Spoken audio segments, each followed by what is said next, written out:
Welcome to Within the Frame, where we bring the most pressing issues across the globe into focus. I'm Kim Mok-yeon.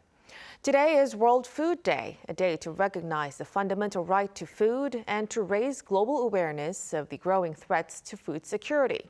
Around the globe, nearly 800 million people are going hungry, not because there isn't enough food, but because access is increasingly fragile.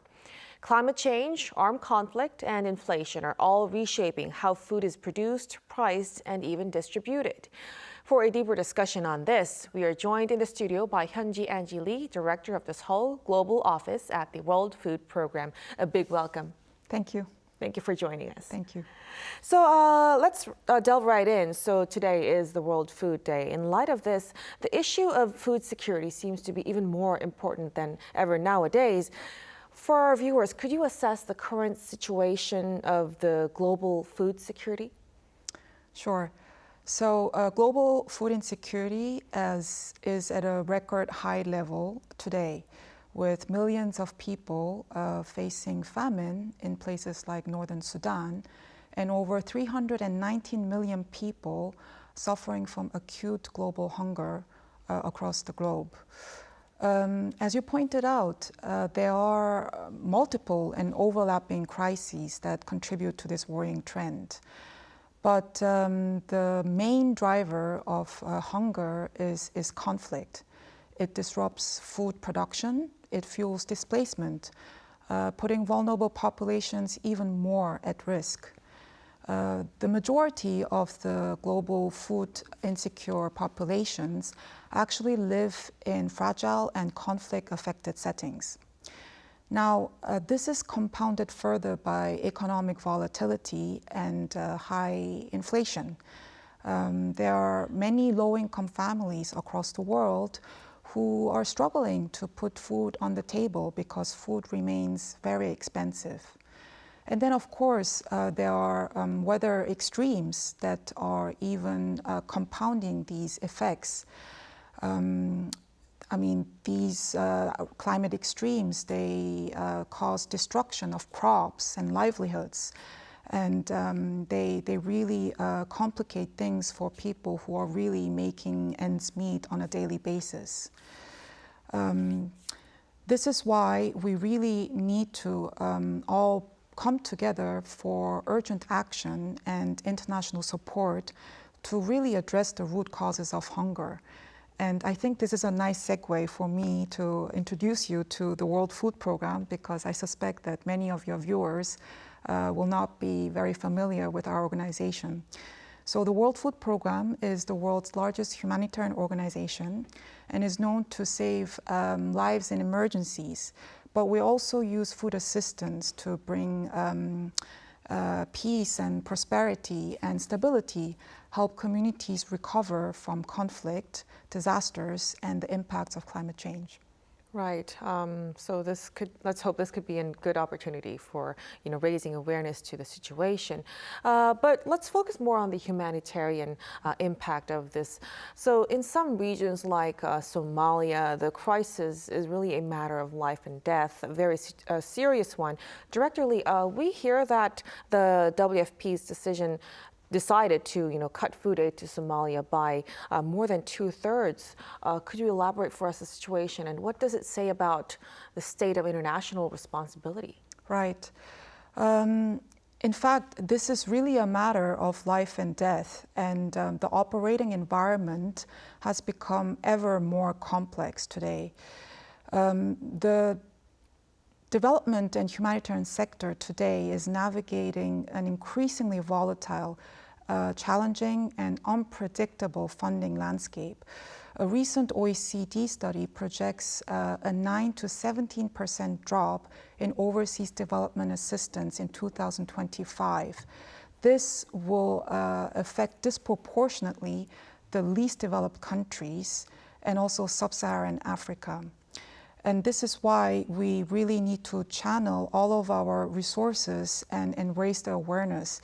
You cited Somalia, where the World Food Program was forced to dramatically cut the number of people that we support due to critical funding shortfalls. But this is not unique to Somalia only. According to our latest assessments, 6 of WFP's most critical humanitarian operations, alongside with Somalia, including Afghanistan, Haiti, DR Congo, Sudan, and South Sudan, are facing severe pipeline breaks by the end of the year, putting more lives at risk as global humanitarian funding dries up, which is why we are really calling everyone to urgent action. And we really hope that there will be global solidarity coming together to really shed light on the plight of the most vulnerable who are at risk of facing even greater hunger going forward. Right, very heartbreaking information that we're hearing. But looking at the causes of this, of course, there would be many causes, like you've mentioned. But we hear that climate change is now shaking, very foundations of how we produce and access food. Could you tell us what are the most critical ways it's destabilizing food systems, beyond droughts and floods? Right.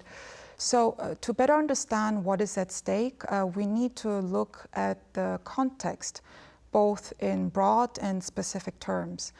Over the past decade, 1.7 billion people have been affected by weather-related disasters.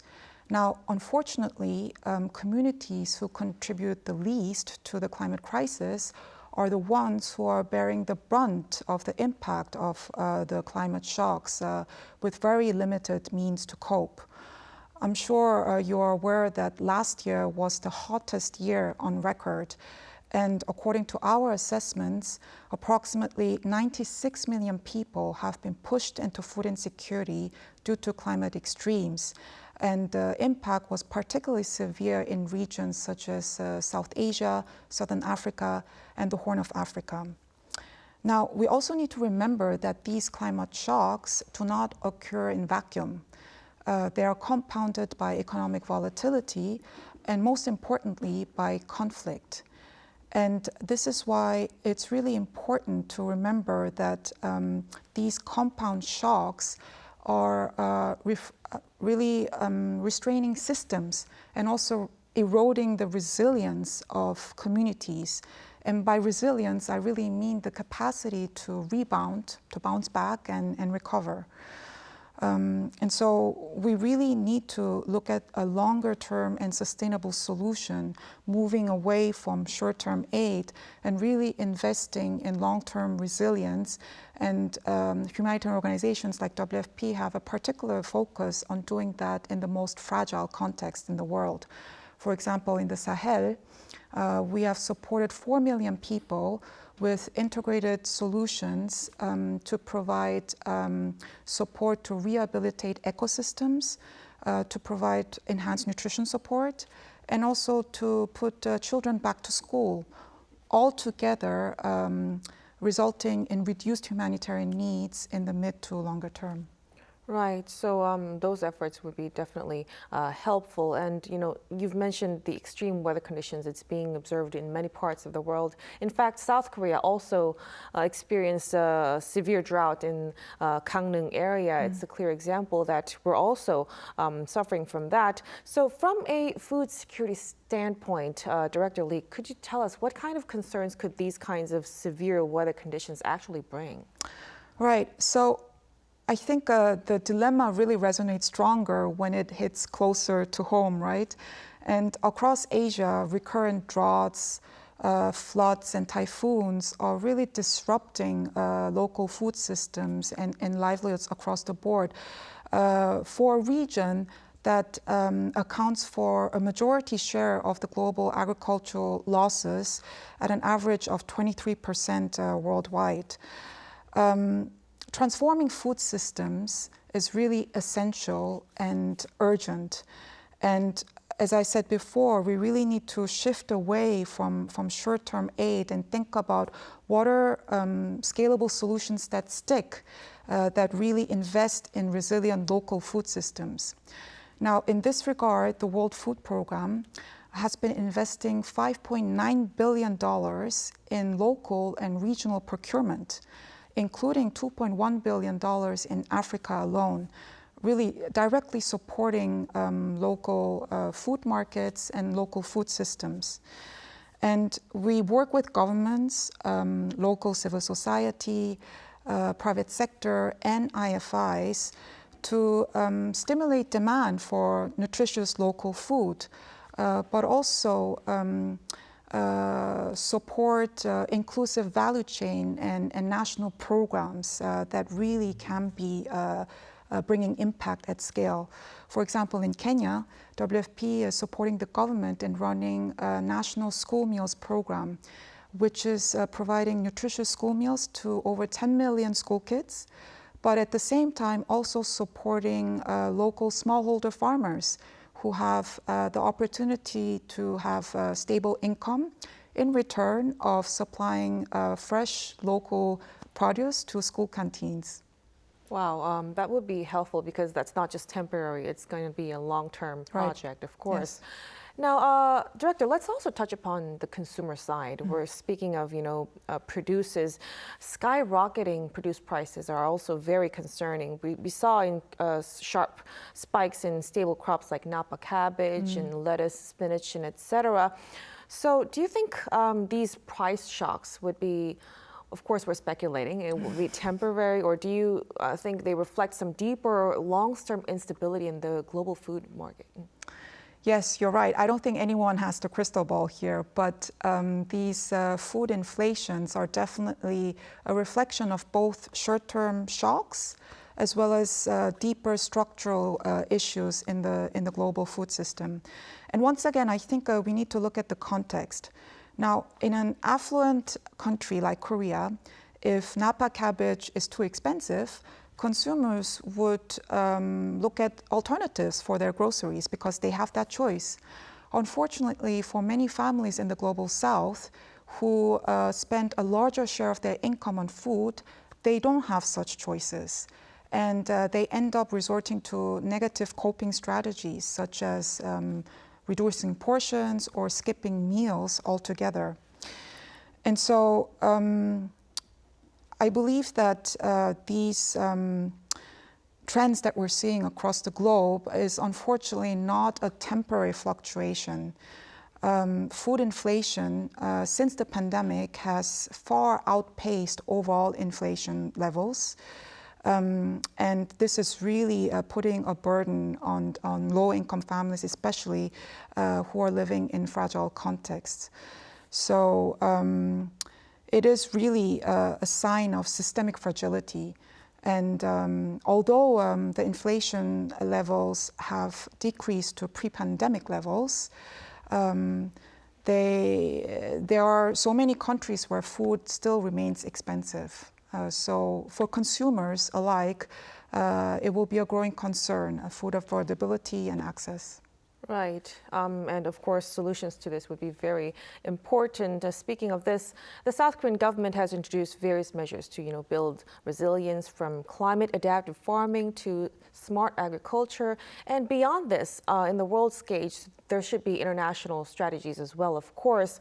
Could you tell us, what kind of international strategies and coordination models are actually needed to secure food systems in this area of, climate disruption? Right. So technology and innovation are important for sure, but what is really key is anticipatory action. And we really need to move away from reactive response and invest in proactive risk management, reducing losses, preserving dignity, and optimizing resources. I would like to quote the UN's Emergency Relief Coordinator, Tom Fletcher, who has said many times that anticipatory action saves money, time, and lives, and preserves dignity. And if we really want every moment, every dollar, every decision to count, we have to act early and we have to act together. And global evidence confirms that for $1 invested in anticipatory action yields in up to $7 of avoided losses. And so For WFP, we really work closely with governments in setting up anticipatory initiatives at scale. These include building early warning systems that are inclusive, that is, we work with communities on the ground, that cover multi-hazards and that are linked with pre-arranged financing and actions. And in this way, we're able to really see tangible gains in terms of food security. In Nepal, for instance, through anticipatory assistance, we found out that households who received assistance before an emergency occurs had better food security outcomes and had lower deaths compared to households who received aid afterwards. And in countries like Mozambique, that is often plagued by natural disasters, prearranged financing and coordination really helped for a timely response and also a cost-effective humanitarian response. Definitely. So raising proactive measures and also coordinating with other countries would be very helpful in this regard. Now, you've mentioned a lot of efforts that the WFP is doing, but tell us again, what is the role of this WFP Korea office in addressing food crisis in developing countries, and what are your planned future initiatives as well? Thank you for that question. So WFP is completely voluntarily funded. And our resources come mostly from our government partners and our member states. Now, Korea is really a unique case in point because here's a bit of tidbit history that maybe not many of your viewers might know. Korea used to receive World Food Programme's food assistance for nearly 2 decades until the 1980s. Now today, Korea has become a really major donor to multilateral assistance, and for WFP specifically, last year, it has become the top 5th public donor to WFP operations globally. Now, the trajectory of Korea from once an aid recipient country to a major player of multilateral cooperation is truly remarkable and inspiring.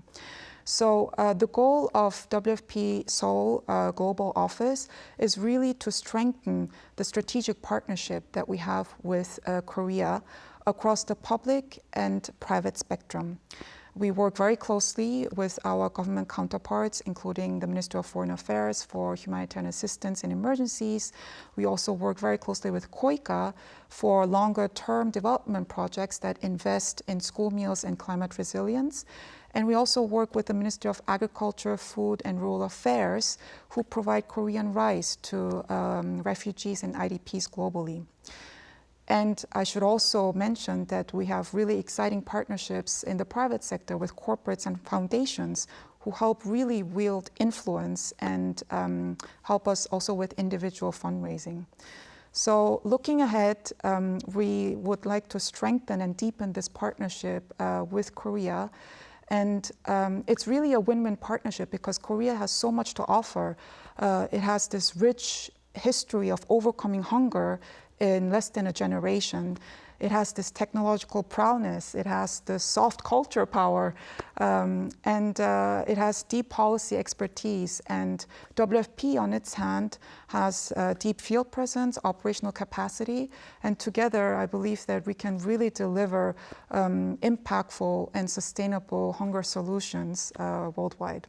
Right, so we'll be able to look forward to more of these efforts from the Korea office.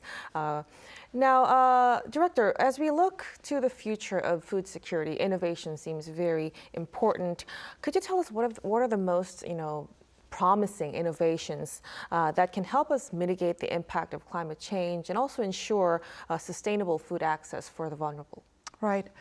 So I think it's really easy to get carried away by the glitz and glamour of the term innovation, the silver bullet solution that can tackle the world's gravest issues. I'm more down to earth. I'm a really strong believer of collective expertise and partnerships. And really to address global hunger, we cannot act and think and experiment like a Silicon Valley venture startup. by their mantra of moving fast and breaking things, because if we break things, literally we'll be breaking people and their lives. And so once again at WFP, the engine of innovation is really our country offices. We have a vast presence in over 120 countries and territories, and we're building a network of really hands-on, tangible, innovative country office innovation teams who are better placed to articulate what the problem is that we're trying to solve, right? Because more than often we come with ready-made innovation formulas and we try to find problems for that. It should be the other way around. And we are working closely with our communities to really help address their unique needs in the local context. One example I can give you is our post-harvest loss reduction initiative, which may not sound very fancy, but it does change the lives of hundreds and thousands of smallholder farmers by giving them opportunities for training, access to digital tools, looking at more creative business models, looking at cooperative ownerships, and so forth. And this, for example, in Mozambique, has helped forego up to 1,400 metric tons of potential crop losses. So we're really seeing tangible results. At the global level, WFP is leveraging AI to tackle some of the key operational constraints, such as predicting natural disasters in advance, accelerating disaster response, and also optimizing supply chain planning. Mm-hmm. So very meaningful efforts done by the organization itself. But for us, individuals, we can't have like big projects, of course. And since it's World Food Day, could you tell us what kind of action could us individuals can take individually and both collectively to kind of safeguard food security in the upcoming days? Right. Thank you. I mean, yes, we are here because it's World Food Day, but I'm sure for many of us, this is just another normal day. But I hope that we can remind ourselves on World Food Day that food security is really everyone's business.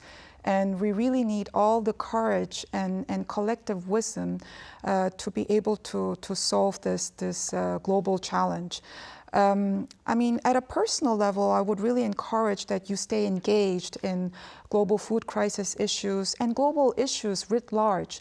Have conversations with your friends and colleagues and families, and really stay engaged. There are many ways that you can participate. You can donate, you can volunteer, you can campaign, you can even start your own movement in your grassroots communities.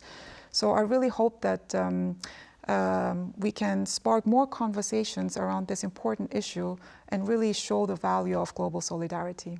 Right, definitely a very powerful message to close on. Food security isn't just about policy, it's about shared responsibility and action, of course. Director Lee, we'll have to conclude our discussion here tonight. Thank you so much for your time and your insights. Thank you. And that'll be all from us on Within the Frame. Be sure to tune in again next time as we continue to explore the stories that matter. Until then, stay informed and engaged.